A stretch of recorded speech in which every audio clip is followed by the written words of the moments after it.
¿Cuántos eligen ser como Cristo? Es más fácil ser como el mundo, pero al final eso será lo más difícil. Pero nosotros tenemos la oportunidad de escoger ser como Cristo. Y para hacer decisiones necesitamos la ayuda de nuestro Dios. Así vamos a pasar a la palabra del Señor. El título para esta ocasión es Decisiones orando propiamente. Escritura Mateo 26, versículo 36 y el versículo 39. Today's title is Praying Correctly. The scripture is Matthew 26, verses 36 and 39. Amén, aleluya. Gracias a Dios. Saludamos a los hermanos que están en línea viéndonos, por los hermanos que no se encuentran. Dios conoce la necesidad, que puedan estar próximamente con nosotros, y vamos a gozarnos aquí en la presencia del Señor. Ahorita estoy viendo a José. José ya regresó de Nuevo México. Ojalá quedarse ya. Mateo 26, versículo 36, y lo brincamos al 39. Dice la palabra del Señor. Entonces llegó Jesús con ellos a la aldea que se llama Getsemaní, y dice a sus discípulos: sentaos aquí hasta que vaya allí y ore. Versículo 39. Yéndose un poco más adelante, se postró sobre su rostro, orando y diciendo: Padre mío, si es posible, pase de mí este vaso, empero no como yo quiero, sino como tú. Matthew 26, verses 36 and verse 39. Then Jesus went with his disciples to a place called Gethsemane, and he said to them, sit here while I go over there and pray.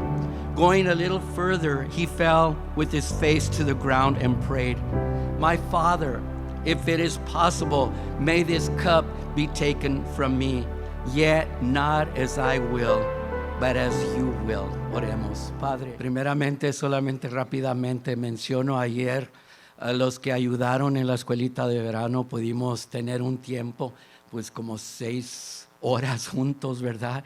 Donde pudimos gozarnos y comimos y nos divertimos en diferentes maneras, y pues gracias a Dios que pudimos hacer esto, y pues ya estamos listos para el otro verano, ¿verdad, hermana Susi? La hermana dijo que ya era el último, pero yo lo dudo. Dios le ayude a todos los que con tanta libertad y tanto entusiasmo participan.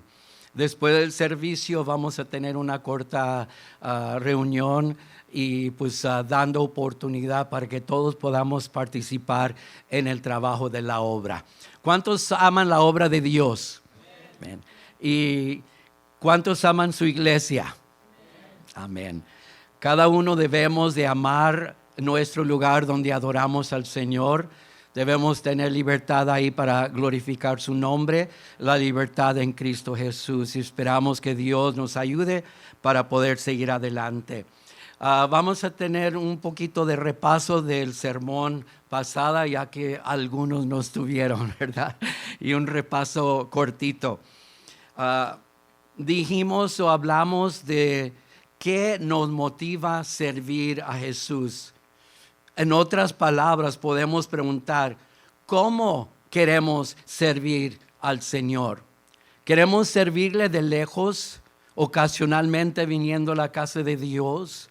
¿O queremos servirle en una relación íntima, una relación constante, donde es lo primero que viene a nuestra mente? Yo recuerdo antes de salvo, estaba aprendiendo a manejar, y pues estaba una cerca aquí, estaba ¿cómo se llama? La entrada, y luego estaba la tienda de mi padrastro aquí. Y pues yo preparé todos los espejos y puse mi brazo hacia atrás para recular y de reversa. Y le di y ¡shum! Le pegué a la cerca. Y lo primero que grité fue, ¡ay, Señor! Pero yo no era cristiano todavía. pero había crecido en la iglesia y dije, ¿por qué dije eso? Es que en realidad adentro del corazón Dios ha puesto un sentir de adorar un ser mayor o supremo. Y eso es lo que nos ayuda a nosotros poder alabar y glorificar su nombre. Nosotros hemos encontrado el ser supremo correcto a quien se debe alabar. Algunos tienen otros dioses, hombres, artículos, lugares, la luna, el sol, y adoran a ellos, pero nosotros adoramos al ser viviente. Entonces Él merece que le sirvamos de todo corazón. Amén, hermanos. Dijimos, no se trata de lo que haces, se trata por qué lo haces. Finalmente, se trata por quién lo haces. ¿Y por quién es? Leímos un versículo que dice, como al Señor y no a los hombres. Lo que hacemos, nuestro servicio a Dios, sabemos que es directamente a Dios si participamos por medio de la iglesia, pero es dirigido a nuestro Dios. Lo dijimos o leímos Gálatas 2:20. Con Cristo estoy juntamente crucificado y vivo, no ya yo, mas vive Cristo en mí. Y lo que ahora vivo en la carne, lo vivo en la fe del Hijo de Dios, el cual me amó y se entregó a sí mismo por mí. Pablo es el autor de este libro y Pablo sabemos que él entregó su vida completamente al Señor y él nos dice, el yo ya murió. En servir a Dios ya no importa lo que yo quiero. ¿Importa qué? ¿Qué importa? Sí, lo que Jesús quiere. Ay, algunos están dormidos. Despierte. Dice la Biblia, despierta tú que duermes. Así es que vamos a despertar. Ahora ponemos a Jesús en primer lugar en nuestra vida. Amén. Primer lugar. No segundo, no tercero, primer lugar. Pablo nos dio el motivo. Estamos viendo qué nos motiva a nosotros. Pablo aquí nos da el motivo por qué Jesús dio su vida por nosotros en la cruz del Calvario. Y eso fue por amor. Nosotros debemos de servir a Dios por amor. ¿Por qué por amor? Porque al salvarnos nos libra de ir a la condenación, al infierno y al final al lago de fuego. ¿No es suficiente eso para agradecer a Dios y servirle de todo corazón? Creo que sí, creo que sí. Y es contrario al sistema del Antiguo Testamento, que era la ley, algo frío, algo que separó al pueblo de judío de Dios, aunque Dios lo estableció, pero ellos malinterpretaron y dejaron fuera a Dios y ahora estaban basados en sus obras. Que yo hago esto, que yo hago lo otro. Pero la Biblia en el Nuevo Testamento nos enseña que es por gracia. Gracia es un favor inmerecido. ¿Quién merece perdón? Nadie. Pero gracias a Dios por su amor, Él nos ha salvado por fe, por gracia. Jesús es una persona motivada por su amor y su preocupación por nosotros. A short review over last week's sermon. We're studying decisions. And this was a subtitle. What motivates us to serve Jesus? In other words, how do we want to serve Jesus? Do we want to be visitors only? Do we want to serve Him from a distance? Like Peter did when Jesus was arrested. He didn't get near the cross or near Jesus or the cross like John did. He was at a distance. He was watching from far. Do we want to serve the Lord from far? If we do, I don't know if we'll make it to heaven. Because the Bible says, if you are lukewarm, I will vomit you from my mouth. So we want to serve the Lord 100%. We said, it's not what you do. It's about why you do what you do. Ultimately, It's about who you do it for. And Paul told us or said in Galatians 2:20, I have been crucified with Christ, and I no longer live, but Christ lives in me. The life I now live in the body, I live by faith in the Son of God, who loved me and gave himself for me. Paul, a person that gave himself 110% to God, went through sufferings, persecutions. They stoned him. They whipped him. They put him in jail. Even people from the church rejected his message, but he went through all of that. And he tells us in this verse, the I died. It's not anymore, what do I want? What am I going to decide? It's what does God want? What is it that God is asking of me? I die.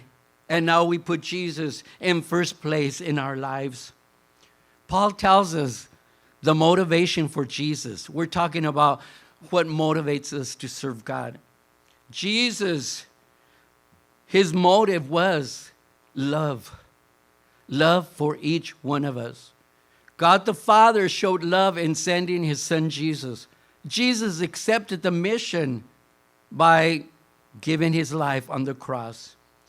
Contrary to the law of Moses in the Old Testament, we know that Moses received the Ten Commandments and over 600 commandments for the Jewish people. But as time went on, they started leaving God out of that relationship. And they started concentrating on the works they were doing. Their faith was now on if they did this, if they did that through their works. And they left God out. That's why Jesus had to come. And Jesus' relationship with us is not like the Old Testament, which was cold and they became legalistic. Like some people nowadays are legalistic. They place above their serving God with love to just judging and seeing, oh, do you do this? Do you do that? Jesus gave us a new law, and he put that law in our heart. Now, because of the law about loving God with all our heart, now that's why we serve God, and we will obey his word. Jesus is a person motivated by his love and preoccupation for us.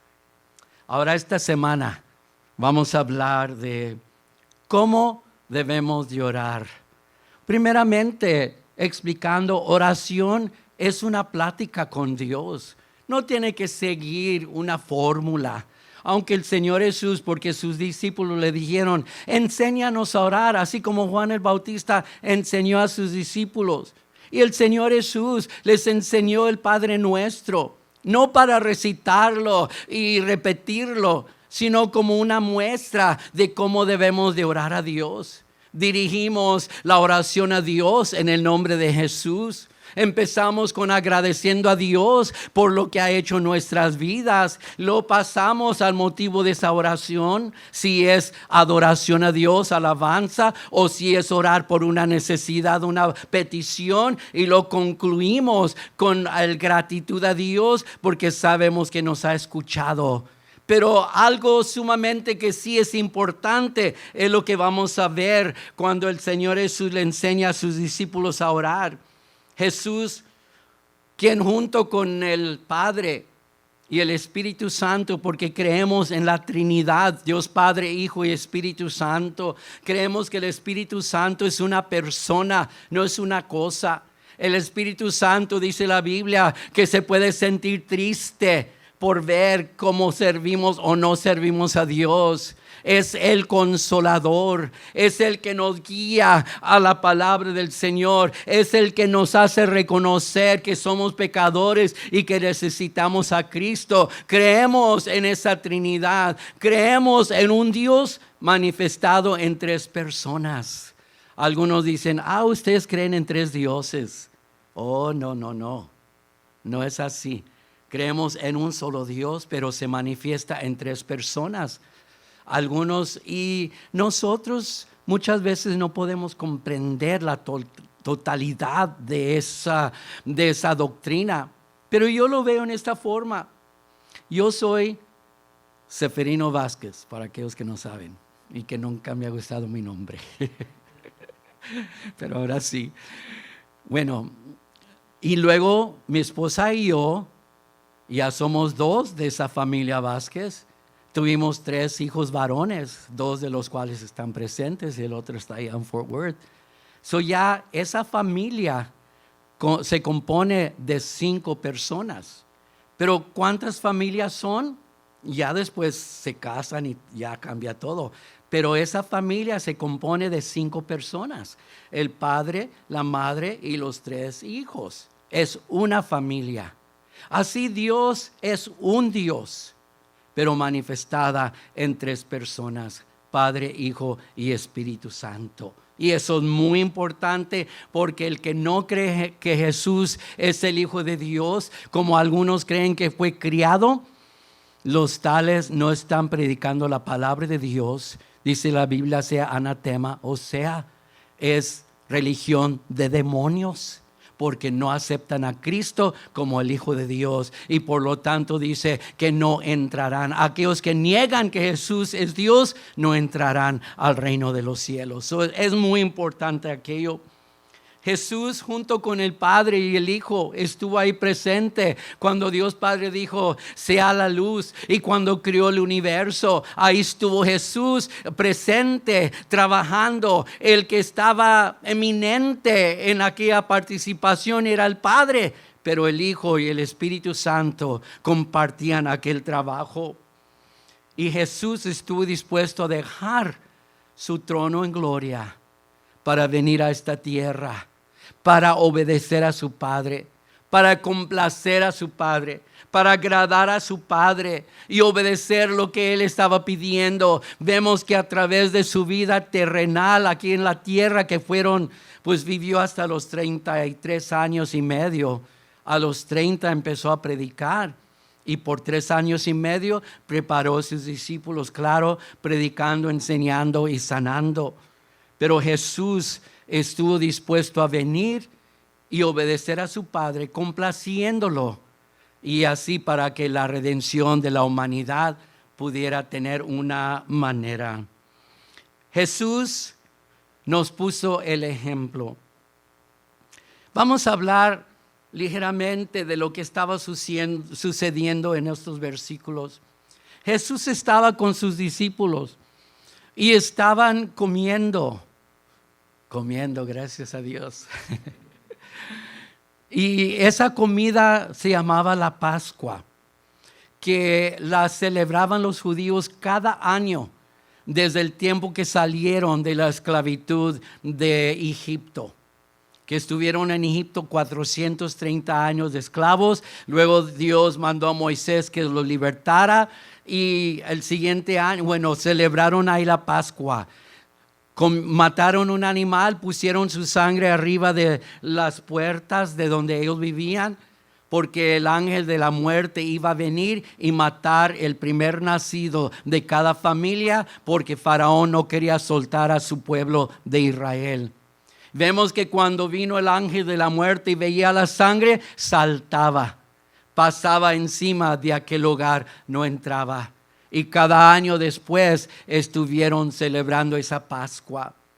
Y precisamente en lo que nosotros celebramos el día de resurrección, la semana de pasión, precisamente cuando Jesús murió, era el tiempo cuando el cordero se sacrificaba.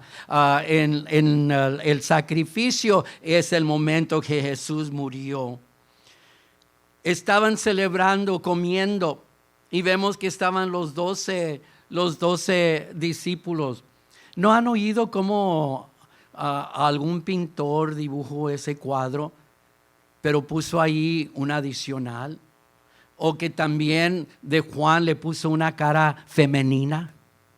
Están tratando de destruir lo que Dios hizo, quitarle el valor. Yo me acuerdo en mi juventud, empezó una película, Jesus Christ Superstar, Podemos decir que eso era blasfemia en contra de Dios, en contra de Jesús. Pusieron a Jesús que tuvo mujeres. Jesús nunca tuvo una mujer. Él se guardó, era el plan de Dios. Y tantas maneras que se trata de destruir lo que Dios nos ha dejado. Y pues terminando de comer, dice la Biblia que cantaron el himno. No dice cuál himno. Me acuerdo anteriormente, cada vez que cerrábamos el servicio, cantábamos el corito: he peleado la batalla, Señor. Una vez una hermana, mientras dirigía, lo cantó en medio del servicio y los niños se pusieron bien contentos porque creían que ya se iba a terminar el servicio. Y cuando terminamos el corito empezaron a correr para afuera y los padres, no se ha acabado. El himno. ¿Cuál sería el himno que ellos entonaron? Quizá cantaban el himno de Moisés, o quizá de Débora, la jueza, que escribió un himno, y ahí lo tenemos en la palabra del Señor. Pero vemos que tuvieron aquella comunión, aquel compañerismo entre ellos y entonaron ese himno. Y estoy seguro que cantaban diferentes himnos. Cuando Jesús se paró delante de Jerusalén antes de entrar, Él dijo ahí, refiriéndose a Jerusalén y a Israel: tú has matado a los profetas que he enviado. Y aún hablando de Él mismo, también iba a ser matado por el pueblo de Israel. Y ahí vemos que dice la palabra de Dios que entonaron un himno. Así es que la alabanza siempre ha sido parte en servir a Dios. Después de que cantaron el canto, se fueron Jesús y los 12 discípulos al jardín de Getsemaní. Se llama también Monte de Olivo. Ese monte es donde Jesús en su segunda venida va a descender del cielo con todos sus ángeles, sus ejército de ángeles, y la iglesia también regresará, y donde Él pise el monte se partirá, y las naciones en contra de Israel, muchas de ellas serán destruidas, las otras serán mandadas a la condenación. Pero aquí tenemos que Jesús se acostumbraba a ir a orar allí. ¿Dónde acostumbra usted a orar? ¿En su hogar? ¿Tiene un lugar especial? ¿Tiene un lugar donde dice la Biblia: entra a tu recámara y lo que pidieres en secreto, Dios lo dará en público? Tenemos un lugar donde podemos hincarnos. Tenemos un lugar donde podemos arrodillarnos. Tenemos un lugar donde podemos, ¿verdad?, tener aquella comunión con el Señor. Y es muy importante la oración. El creyente debe orar cuando amanece en la mañana, dándole gracias a Dios por el cuidado entre la noche y para preparación de ese día. Úsame en algo para ti, Dios. Y pedimos la ayuda, la protección del Señor sobre nosotros, sobre nuestra familia, y yo como pastor también sobre cada uno de ustedes. Lo debemos de comer por nuestra comida.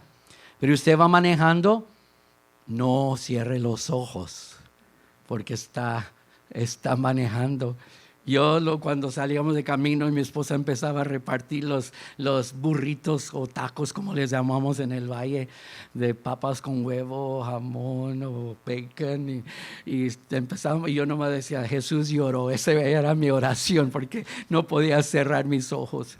Y luego oramos durante el día, hacer un tiempo para orar. Y luego también en la noche, antes de dormirnos, encomendarnos en las manos del Señor, dándole gracias a Dios por la ayuda y el cuidado que tuvo de nosotros.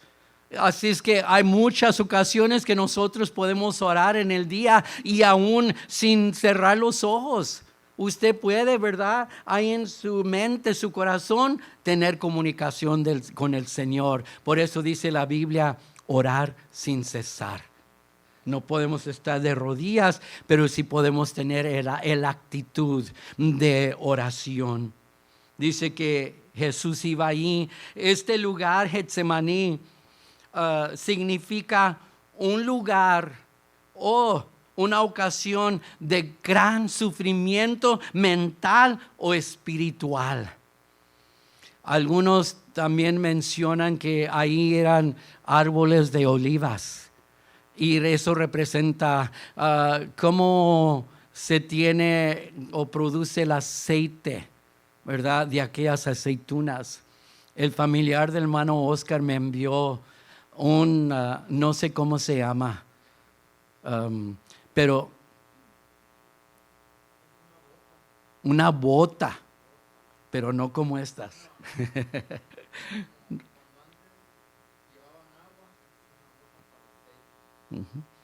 Que echaban aceite ahí. Si recuerdan cuando ungían a los futuros reyes o los sacerdotes, que el aceite escurriera sobre ellos y decía que descienda aún sobre la barba de Aarón. Y Aarón sí tiene barba, así es que que escurría aquel aceite. Así es que allá lo puse atrás para que lo vean y después pues aquí no hay lugar, ¿verdad? Pero ya tenemos, ahí yo tengo mi aceite, ¿verdad? Pero me gustó eso, ¿verdad? Para orar por los enfermos. Ese aceite, una ocasión una hermana fue a la Tierra Santa y me trajo una botellita de aceite de allá. Olía bien bonito, como que diferente al de aquí. Pero pues lástimamente pues se acabó porque lo estaba usando. Pero ahí se exprimía, por decir, aquellas aceitunas para producir aquel aceite. Entonces aquí vemos la angustia que Jesús está pasando. La angustia cuando se acercan los 12 discípulos con él. Él dice... pues él sabía más bien que en esta ocasión, ahí en el jardín, iban a llegar los líderes religiosos de los judíos con los soldados, con Judas. Judas iba a traicionar al Señor Jesús con aquel beso y los soldados romanos lo iban a tomar de preso y llevarlo al juicio. Entonces, por eso, cuando alguien traiciona a una persona, dicen que es el beso de traición de Judas. ¿Nunca ha sido usted traicionado? Se siente que, ¿verdad? No atrás. Esa traición entra directo al corazón. Pero hay poder en Cristo. Si Dios por nosotros, ¿quién contra nosotros? This week we're going to talk about how we are supposed to pray. And Jesus gave us the example. It's very important to pray. A Christian that does not pray is going to wither away, is going to die spiritually, because that is one of the most important ways to have communion with the Lord. Jesus, along with the Father and the Holy Spirit, I was saying in Spanish how we believe in the Trinity. We believe in God, the Father, the Son, and the Holy Spirit. We don't believe in three gods like some people say. No, we believe in one God manifested in three persons. I was explaining in my family, Vasquez, when our original family now, a couple of them are married already, so yeah, they're separated. But it was me and my wife and my three sons. One family, but 5 persons. And that's how we can understand. It's only one God manifest in 3 persons. They're one God in purpose, in thought. And their purpose now is for the redemption of humanity, because that communion that was between God and man was broken because of disobedience. So that's why God the Father sent Jesus. And we see here that Jesus was willing to live his place in glory, his throne of glory. One of the songs I used to love to sing for Easter was, "Who am I? Who am I that the King should live and die for?" Who are we that Jesus was willing to leave everything he had in heaven and come down and suffer here on earth with love or because of love for us? We see that Jesus was willing to come. He was always obedient to the Father. He always pleased the Father. Even when Jesus was baptized in water, We see that the Holy Spirit descended in form of a dove. That's why some people have, figures of doves in their lapels or in their themes or whatever. The Holy Spirit manifested itself as a dove. Jesus was there. He walked into the water. And then the voice of the Father was heard. This is my Son, in whom I have great pleasure. I don't know how to translate it exactly. But we see the three persons of the Trinity manifest there. We see through what happens next how Jesus was willing to obey God, his Father, to the maximum. The background of what is going on here in the verses we read. Jesus had just finished celebrating the Passover. The Passover started when the Israelites were slaves to the Egyptians. They had entered into Israel as a family of 70 because there was a famine in the land. But one of the sons of Jacob had ascended to power in Egypt. He was sold by his brothers and he ended up in Egypt. But God gave him grace, even though he was in prison at first. But God gave him the knowledge, the grace to interpret dreams. And that's how Pharaoh heard about him. He had a dream, and Joseph was able to interpret it. And he placed him as second in his government, being a Jew, but he was in the Egyptian government.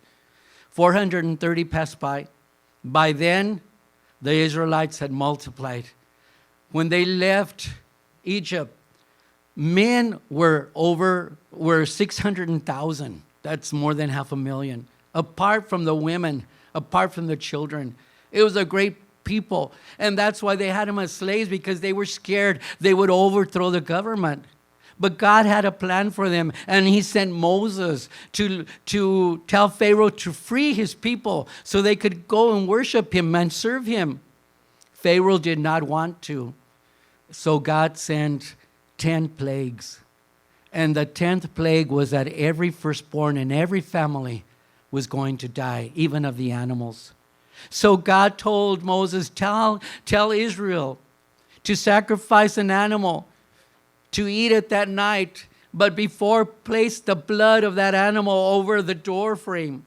And when the angel of death comes, when he sees the blood, he will pass over that door. He will not enter. And we see that that's what Israel did. So after that, every year they had to celebrate that feast. And as a matter of fact, Jesus died the moment that first offering was sacrificed. That's when Jesus died on the cross for us. And Jesus left. He ate with the disciples, and then the Bible says he sang the song. The Bible doesn't say what song, but we can see that Jesus and his group sang a song. We see later on that the church also sings songs. So the praise has been part of serving God. There was a guy, one of my fellow disciples in the seminary. He was a year behind me, and he loved to sing. By that year, I was in charge of the seminary. There was like maybe 40 of us. It was a small seminary. It was my duty to make sure everybody complied with their duties. And I remember when I would assign a duty to him, like if it was to clean the patio or whatever, he'd be, he was all mad. And we would say, the other students, we'd say, I think in heaven. Oh, and he'd be, he loved to sing, but not when he was cleaning. And then we would say, I hope he's an angel in heaven, because all he likes to do is sing. He doesn't like to work. But punto aparte, worship has always been a part. I love to worship. Since before I got saved, my brother George and I would sing with my sister Mary. We'd always sing at church. We'd harmonize.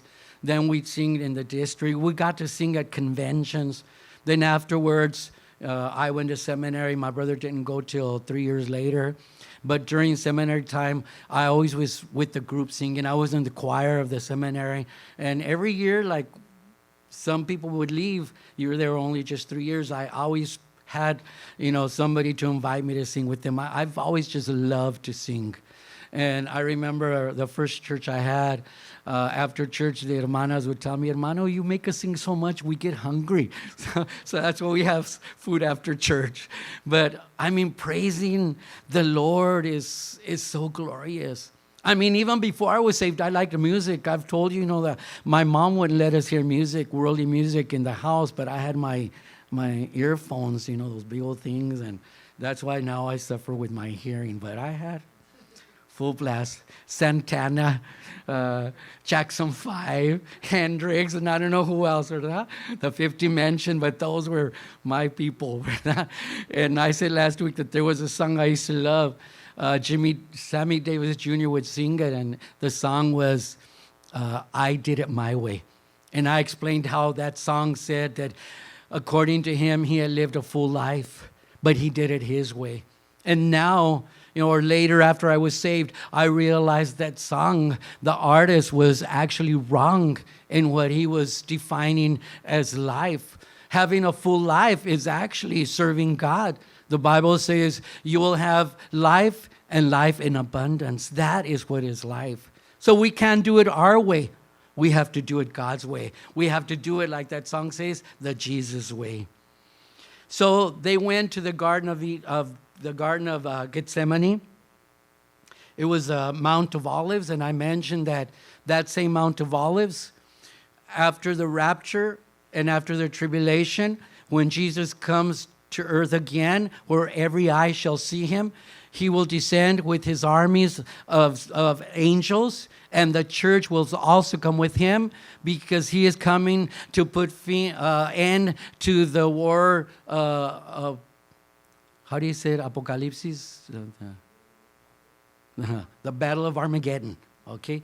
He's going to put end to that war, and then he will establish his kingdom for 1,000 years over this world. And then the final judgment, and then we will live with God forever. And those that never accepted Jesus Christ will be in the lake of fire, along with the devil and all his demons that rebelled against God. So this place, Gethsemane, was called... it was the Mount of Olives. And it was a place or occasion of great mental and spiritual suffering. And Jesus liked to go to this place to pray. On this occasion, Jesus knew that how that time of prayer was going to end was that the Jewish leaders, the Roman soldiers, and Judah, his disciple that treasoned him, that sold him for 30 pieces of silver by telling them where they could find Jesus. And actually, when they went into the garden, it was already late, like 10 or 11 at night. And these soldiers, and they went with Jesus, and Peter pulled out his sword, and he was going to defend. He even cut off one of the soldiers' ears. And Jesus said, no. I could call 10,000 angels to free me, but this is the will of the Lord. And he put the ear back on that soldier. That's miraculous, right? And people didn't even notice it. Imagine, they were just intent on executing Jesus. It was those Jewish leaders, because like Jews that were under the Roman rule, they did not have authority to give the death sentence. So that's why they had to go to the Romans, and the Romans could give the death sentence. And we see that Jesus was taken, and there, was the end, or the beginning of the end of his ministry on earth. Vamos a hablar de la oración de Jesús. Trajo sus discípulos y luego los detuvo ahí y le dijo a 3 que fueran más adelante con él. ¿Quién eran esos 3? ¿Quién se acuerda? Juan, Pedro,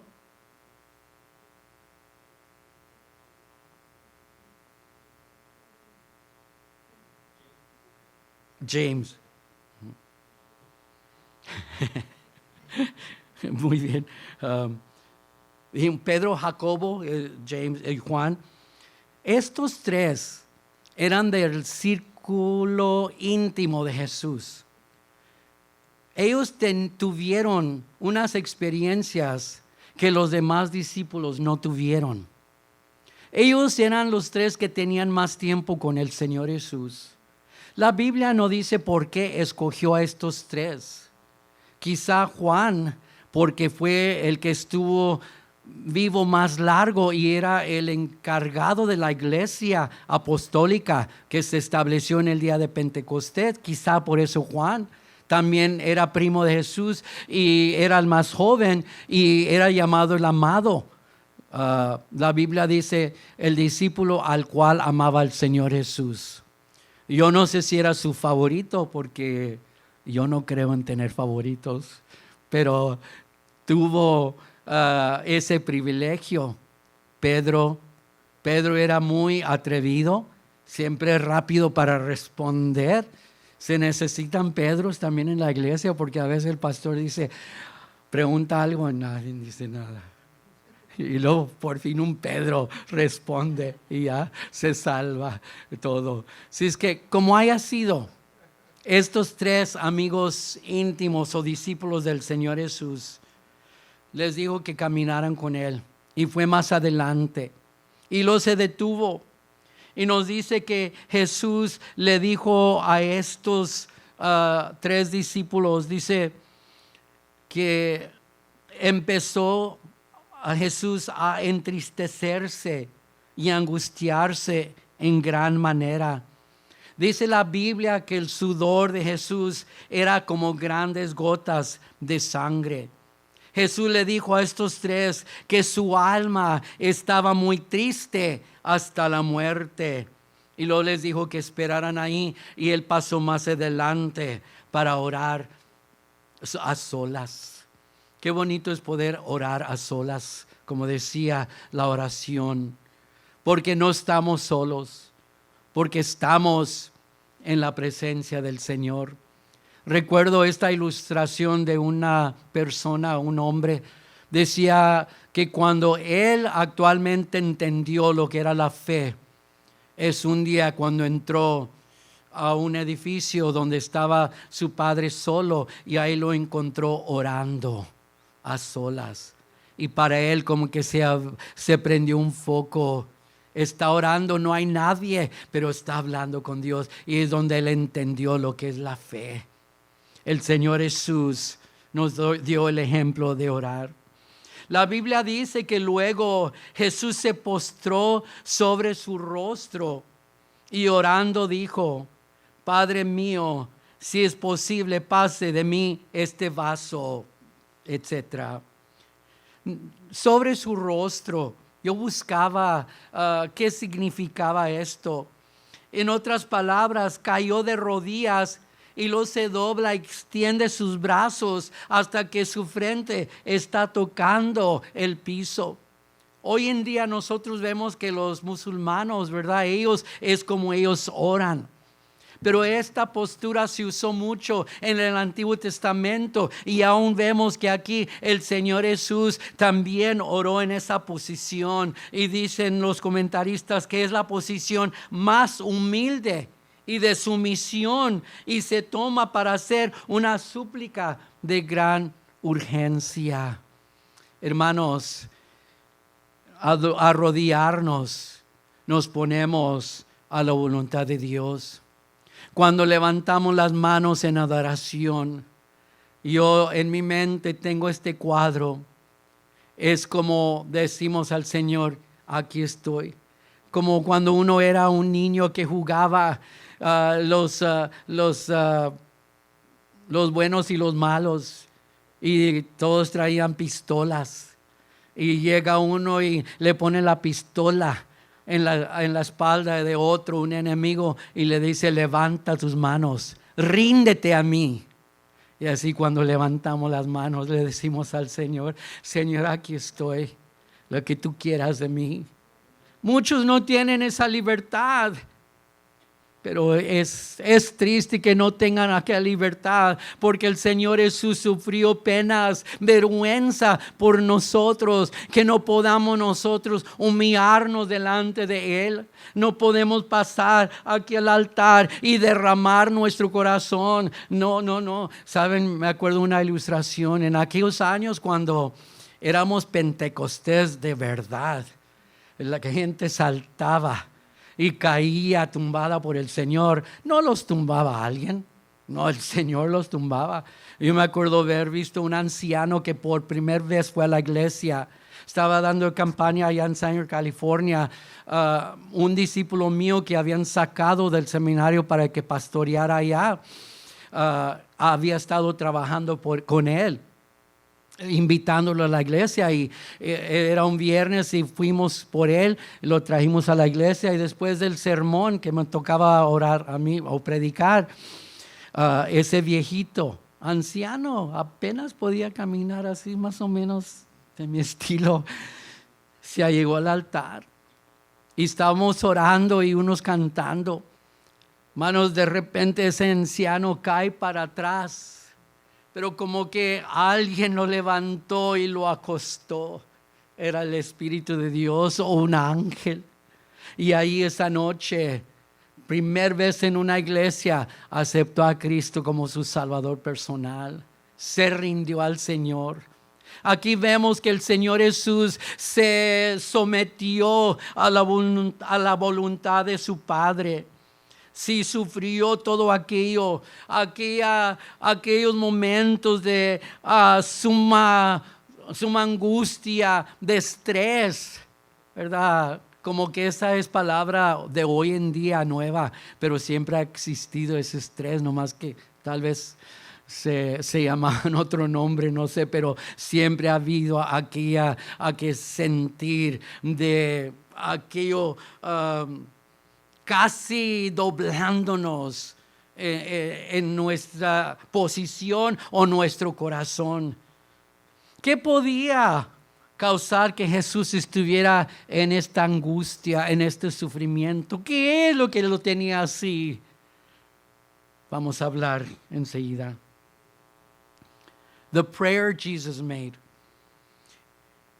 We know he had 12 disciples, and among those 12, a disciple is a follower of the teachings of a person. In this case, the follower of teachings of Jesus Christ. So those that call themselves Christians but don't obey the word of God, that they add to the Bible or take away from the Bible, they're not true disciples, because a disciple follows exactly what the Bible says, not taking or not adding, not changing it. And from all his disciples that were following him, he chose 12. And those he chose to instruct, they lived with him, ate with him, slept with him, walked with him where he went for 3 years. And he was teaching them. He was showing them how to serve God. He was instructing them because they were the future leaders of the church that he was going to establish. It was not going to be the Jewish church anymore. It was going to be the Christian church, which members of the Christian church are Jews that have accepted Jesus Christ as their personal Savior, and what we call Gentiles, which is every other race that is not Jewish. And that's the church that was going to be established. And he prepared those 12. But from those 12, there were 3 that he chose to give additional experiences that the other ones did not receive. For example, they were with Jesus when he transformed on the mountain. His face shone, and then 2 men appeared with him. And they got to see that. Peter afterwards told Jesus, let's stay here and let's make an altar. It was so glorious, the presence of the Lord. Those 3 had that experience and other experiences that they had had. They were his inner circle. Jesus had given them those experiences that he hadn't given to the other ones. The way I remember those three names, there was a little song we had on a cassette, yes, way back, when there were no cell phones. There was no black and white. There was only black and white TV. There were cars, yes, at that time. And there was a little song that we'd hear, and it was Peter, James, and John. In a little sailor-boat, Peter, James, and John. In a little sailor-boat, Peter, James, and John. In a little sailboat on the little something day. I remember, and these were those three special from his inner circle. He took them with him further down, and he started feeling anguished, and he was suffering, and even told the disciples, my soul is heavy, is burdened unto even death.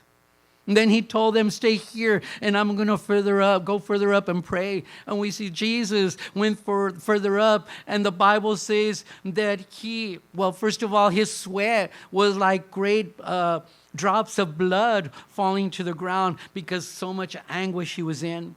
He then fell on his face. He knelt down, in other words. Then he extended his arms and bent forward so that his face touched the ground. That was used many times in the Old Testament, and then in the New Testament, we see Jesus even used it. We associate that kind of praying with the Muslims, and they pray towards Mecca. I think that's what it is. But we see that Daniel, he used to open his windows and pray towards Jerusalem. This position was the position that you took to submit yourself completely to God. It reflected that humility. Humility is that sense of knowing that we are nothing and we are no more than other people. Just because we're born-again Christians doesn't mean we're better than the other people. No, we should never have that arrogance. We should be humble, and we should pray for those that do not know the Lord. This position reflects making a request of great urgency. Jesus was clearly exhausted physically and spiritually. He is experiencing an extremely stressful time, which could be causing him to be suffering so greatly. En su oración Jesús dijo, pase de mí esta copa. Pase de mí esta copa. Esta copa es representante del sufrimiento que Jesús iba a pasar al ser arrestado, maltratado, torturado, golpeado y todo lo demás que se le hizo, y luego ser crucificado. 6 horas duró colgado en la cruz del Calvario. 6 horas. Desde las 9 hasta las 3 de la tarde. 6 horas. Durante ese tiempo, Él habló diferentes frases que llamamos las últimas 7 palabras que nosotros también acostumbramos el viernes santo, que se llama, aunque todos los días son santos dedicados para Dios. El viernes, cuando estaba crucificado, ahí también tenemos recordatorio de aquellas 7 frases o 7 palabras que el Señor Jesús llevó a cabo en la cruz del Calvario. Y como algunos de los presentes no estuvieron el año pasado o este año que pasó, a lo mejor vamos a cambiar la hora, porque antes casi todos no trabajaban ese día, pero ahora muchos trabajan. Queremos que estén, así es que a lo mejor cambiamos la hora. Amén. Amén. Ok. Sí, Jesús era totalmente Dios y también era totalmente humano. Algunos dicen, pero Jesús era Dios, no sintió todo aquello. Recuerden, Él tomó con todas las limitaciones el cuerpo humano. Una de las cosas que mencionamos en el estudio bíblico, dijimos que Jesús, cuando estaba sobre esta tierra, no podía estar en dos lugares al mismo tiempo. Él mismo se había limitado a lo que es el humano, al cuerpo y sufrimiento. Tuvo hambre y también los discípulos le trajeron de comer. Se cansaba. Estaba sujeto a todos los sentimientos o cosas físicas del hombre. Aunque nunca dejó de ser Dios, pero Él mismo se sujetó a aquello. Y aunque era totalmente Dios, sí sintió los sufrimientos. Aquí cuando está orando, aquella parte humana estaba batallando para poder adaptarse o estar dispuesto a sufrir todo aquello y la vergüenza y llevar nuestros pecados sobre Él. Estaba batallando por su humanidad. Y aquí encontramos que el sufrimiento del Señor Jesús era espiritual, pero también un emocional, aparte de físico. Sabemos que una de las partes más difíciles para Jesús es llevar el pecado de usted y el mío sobre aquella cruz. De todos miles que han nacido sobre esta tierra, los llevó sobre nosotros para que un día pudiéramos llegarnos a Él y decirle: reconozco que soy pecador. Y aquí me rindo, te pido perdón, ven a mi corazón. Aquel arrepentimiento y el Señor entra a nuestro corazón y lo empieza la lucha de servirle al Señor, porque no es magia, se lucha, se batalla, porque el enemigo nos está atacando. Su sufrimiento, como dije, fue físico, espiritual y emocional. Y como dijo el profeta Isaías, herido fue por nuestras rebeliones, molido por nuestros pecados. El castigo de nuestra paz fue sobre Él y por su llaga fuimos nosotros curados. Jesús oró que si era posible, que si hubiera otra manera de que la humanidad pudiera ser salvo, sin que Él tuviera que pasar toda aquella angustia, todo aquel sufrimiento. Oraba: Padre, si es posible, pase de mí esta copa. Está bien, ¿verdad? Necesitaba la ayuda de Dios. Él practicaba la oración. En ocasiones descendían ángeles y lo confortaban. Vemos que el Señor Jesús, por su humanidad, también está luchando. Muchas veces Dios nos pide algo que creemos que no podemos cumplir con aquello. Muchas veces no queremos cumplir con aquello. A veces ponemos excusas. Decimos: pues yo no me siento mal. Pero ¿qué dice la Biblia? No es lo que sentimos nosotros, es qué quiere Dios de nosotros. No había otra manera. Se necesitaba un sacrificio y tenía que ser el Hijo de Dios para que nosotros pudiéramos ser redimidos. Israel cada año, aún diariamente, ofrecían sacrificios, pero el sacrificio de Jesús fue hecho solamente una vez y es tan poderosa que hasta el momento sigue con su potencia, perdonando pecados, salvando almas, cambiando y transformando vidas. Los eventos que suceden nos enseñan que no hubo otra manera. Él era la única manera en que la humanidad podía ser salva. In his prayer, Jesus said, "Let this cup pass from me." The cup was the suffering that he was about to suffer. Because there in the Garden of Gethsemane, he suffered the arrest. Then he was tortured, humiliated, so many things, and then crucified.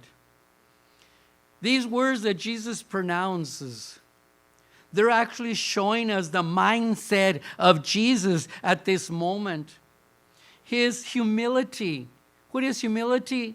It's the sense that the feeling that we should have in our hearts, knowing that we are not more than anybody else. I said that just because we're Christians, we're born again, doesn't mean we're better than other people. The Bible says, for we were all sinners and fallen short of the glory of God. We're just forgiven, but we're still human. And we still fail the Lord. We still sin. But now we have a lawyer, which is Jesus Christ, that is interceding for us. And we can go to him and we can be forgiven and continue on that road. Yes, Jesus was totally God, but he was also totally human. And that human part of him was battling to accept the torture and shame that he was about to go through. When Jesus took the form of human, he limited himself to being a human. When Jesus was walking on this earth, he couldn't be in two places at the same time. Yes, he was God, but he was limiting himself. That's why when his friend, they told him he's sick, they couldn't make it to go over there. When he got there, his friend was already sick. Had died. That's why Jesus told his disciples, I must go so that the Holy Spirit can descend. And now through the Holy Spirit, like I said this Wednesday, now Jesus lives in everyone's hearts. Through the Holy Spirit, Jesus dwells in us. And now I was telling the students Wednesday that we are so blessed because in the time of the Old Testament, the Holy Spirit did not live on earth. His dwelling was in heaven. He only came down occasionally to capacitate those that received special jobs from the Lord to do, like Samson, like Deborah, she was a judge. Like these people that needed certain anointing at that time, the Holy Spirit came, gave them the power to comply or obey what they needed to do, but then they ascended to heaven. But since the day of Pentecost, the Holy Spirit descended, and now he lives in every one of those hearts that have accepted Jesus Christ as their personal Savior. He didn't live in the heart of David. He didn't live in the heart of Abraham. He lived in heaven, the Holy Spirit. But now, through the Holy Spirit, now Jesus lives in our hearts. I think this is a great time to be saved. A time when we're saved by grace, not by following those commandments and those sacrifices and those feasts and those rituals that had to be followed that actually strayed Israel from God. Now we have a special relationship with Jesus Christ. Jesus had said that the spirit is willing, but the flesh is weak. I've said we have three enemies. Fulano de tal, no. We have, the world is our enemy. And what the world offers, the world says, come, look it, I can give you all this. He even tempted Jesus. Look at all these possessions. Bow down to me and you can have all those. The world tells us, I always remember I would see this big bulletin board, on the expressways, and it showed a couple, handsome couple, man and wife, and they were with their glasses of wine and they looked so happy. But I used to say, I wish we could look behind the scenes and we'd see that that's not the right life. Because if they don't have Jesus Christ, they don't have the right life. They don't have the peace. They don't have the joy. The world offers it temporarily. Even the peace, Jesus said, I give you peace, but not as the world gives you. His peace is eternal. The spirit is willing. We want to serve God. But our flesh, our other enemy, is weak and doesn't want us to serve God. He wants us to stay in bed in the morning. No, don't go to church. You can watch it from here. Don't go to church. There's nothing like being in the presence in his house. So it's a struggle. Jesus was going to suffer so much. Isaiah, the prophet, said he was going to be pierced for our transgressions. He was crushed for our iniquities. The punishment that brought us peace was on him, and by his wounds we were healed.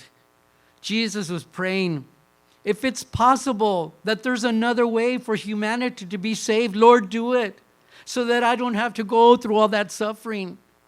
But then he ends his prayer with these words, that we are going to talk about enseguida. Jesus was the only way for redemption of humanity. Ya terminando porque ya llegaron los angelitos. Mentiras, no son angelitos, son humanitos, pero son de Dios. Y nunca van a ser ángeles. Como dicen la gente del mundo, cuando llegue al cielo voy a ser un ángel. No vamos a ser ángeles. Vamos a ser iguales que Jesús. Un cuerpo glorificado. Los ángeles ahorita están arriba de nosotros, pero un día nosotros estaremos arriba de los ángeles porque seremos como Jesús y lo veremos cara a cara. Jesús estaba comprometido a la voluntad de Dios, cuerpo, mente y espíritu. Sus discípulos le han pedido que les enseñara cómo orar, así como Juan el Bautista le había enseñado a sus discípulos. Es cuando Jesús les enseñó el Padre Nuestro, y como dije, no para repetirlo y citarlo, una parte dice, hágase tu voluntad, como en el cielo, así también en la tierra. Regresamos a donde empezamos, no como yo quiero, sino como tú. Es como servimos a Dios, no lo que yo quiero, es lo que Dios quiere. En la oración se refiere que en el cielo vimos que los ángeles, ellos están atendiendo a Dios, le alaban, glorifican y siempre están haciendo la voluntad de Dios.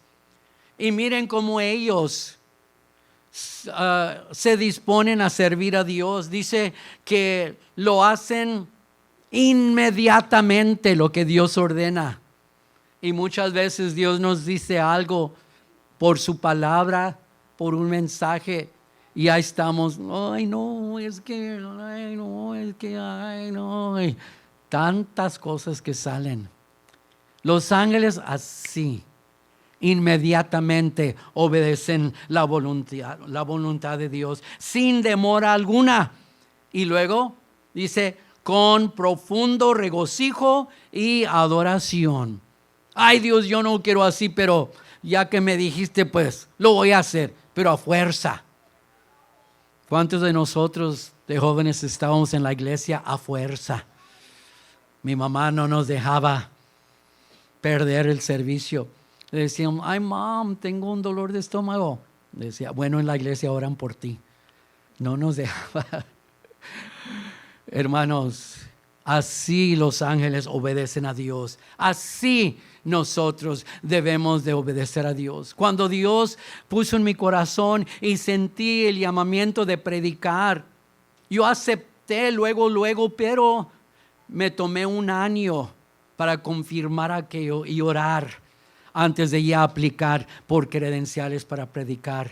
Y eso hace más de 45 años y no me arrepiento. Fue el llamado que Dios tuvo para mí. ¿Cuál llamado tiene para nosotros? Debemos estar dispuestos inmediatamente a poner en obra lo que Él pide. Para nosotros a veces es difícil hacer la voluntad de Dios. ¿Y qué es la voluntad de Dios? Muchas veces decimos, ay, pero yo no sé lo que quiere Dios. Aquí dice, aquí está claramente la palabra del Señor, lo que debemos y cómo debemos de ser, hasta nuestro carácter. Hermano, nosotros como cristianos no debemos de ser geniudos. Ay, no le saludes al hermano porque anda no sé cómo. Debemos de estar con gozo, con felicidad. A veces traemos problemas, a veces traemos dolor de cabeza, pero no por eso vamos a andar. Y ni digo las palabras porque Dios me manda un relámpago. Dios nos ayude. Hermanos, ¿cómo servimos a Dios? ¿Cómo queremos servirle al Señor? Haciendo su voluntad. Puse aquí ya para terminar en español, dice, Entonces, al orar, debemos decirle a Dios. Sí, le podemos decir, mira Dios, yo le digo a Dios, mira Dios, yo quiero que así y así, tengo esta necesidad, quiero que así la arregles. Y yo le doy todas las instrucciones. Sí podemos. Pero al terminar debemos de decir, pero que sea hecha tu voluntad. Nosotros vemos aquí cerquita, ni podemos saber qué va a suceder el día de mañana. Dios ve mañana y todo nuestro futuro. Entonces es mejor que Él nos diga qué tenemos que hacer y hacer la voluntad de Dios. Si Él nos dice, arrepiéntete y sírveme, debemos. Si no, ¿qué son las consecuencias? La condenación eterna. Empero no como yo quiera, sino como tú. Muchas veces, como dije, no va a ser lo que nosotros queremos, pero es mejor obedecer a Dios. Todavía no están los jóvenes, ¿ok? Tengo chance. The conclusion is, yet not as I will, but as you will. Jesus was completely committed to doing God's will, body, mind, and spirit. Are we completely committed to God? Are we willing and decided in serving Him in what He wants us to do? Not my way, the Jesus way. His disciples had asked John the Baptist to teach them how to pray, and now the disciples tell Jesus, teach us how to pray. And that's when He taught them the Our Father, but not to be used as a repetitious prayer. No, it was a guide of how we should pray. And we mentioned, prayer, we start directing it to God the Father, and we pray in Jesus' name. God Father, or however you want to say it, I come to you in the name of Jesus.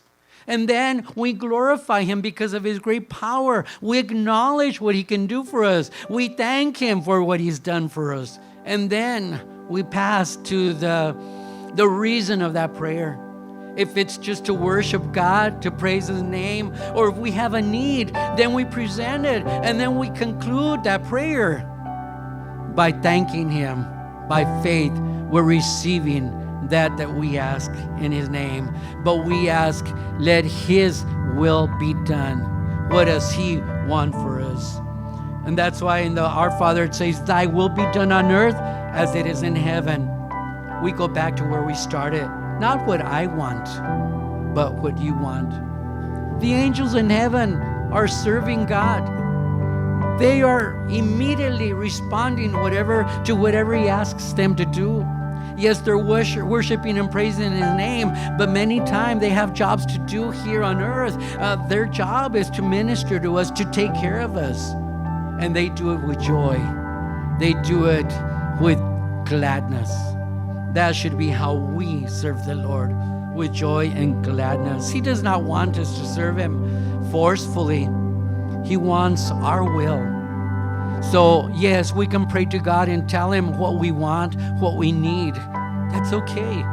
But then we end the prayer saying, but Lord, let your will be done. You know what's better for me. What if I ask Him for something that will stray me away from God? Something that will not build my relationship with Him? That's the wrong way to pray. The right way is, God, you know what's best for me.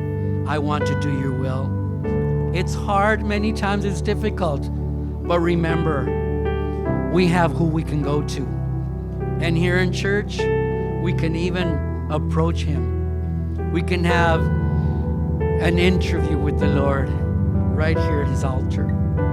Now, I know I don't know your reasons why you don't pass to the altar. That's between you and God. But the Bible says, come forward when you come into the house of the Lord. We must all pray. We must all worship the Lord. We must all ask Him for His help. We must all give our life 110% to His will. Puestos de pie.